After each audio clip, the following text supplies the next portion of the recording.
DJ Amit अपहर अभियो छियौ हमको मारे मार छटाना सारा जमाना हर परिवार से भेलियो बेगाना जिए छियौ याद के सहारे गे पगली अभियो छियौ हमको मारे गे पगली अभियो छियौ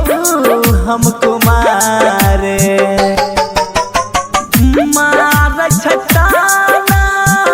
सारा जमाना घर परिवार से भेलियो बेगाना जिए छियौ याद के सहारे गे पगली अभियो छियौ हमको मारे गे पगली अभियो छियौ हमको मारे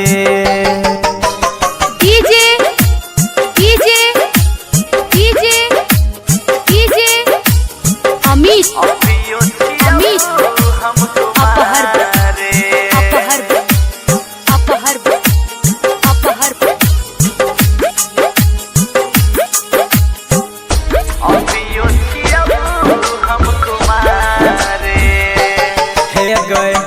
सैया के साथ में तू त रह छी बेजोर से गमछा भी जाइ छै हमर आँखिया के लोर से गमछा भी जाइ छै हमर सुन हाँ सैया के साथ में तू त रह छी बेजोर से गमछा भी जाइ छै हमर आँखिया के लोर से लगे छै कि चहल जइबौ हम पागल खाना सब कहै छै हमारा पागल दीवाना कोई नहीं नाम पुकारे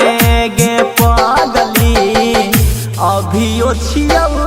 हमको मारे गे पगली अभियो छियौ हमको मारे डीजे डीजे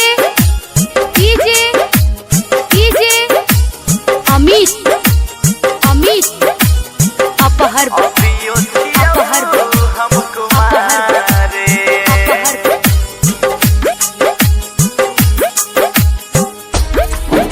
अभियो छियौ हमको मारे टूट गेल सोचल सपना सजल यार मान गे देहाती के भगिया कैसन लिखले भगवान गे देहाती के भगिया कैसन लिखले भगवान टूट गेल सोचल सपना सजल यार मान गे देहाती के भगिया कैसन लिखले भगवान गे राइटर चहल के तोरे दिल गे ओकरो तू कहर गेलही जियल मुश्किल गे छोड़ देलही दरिया किनारे गे पगली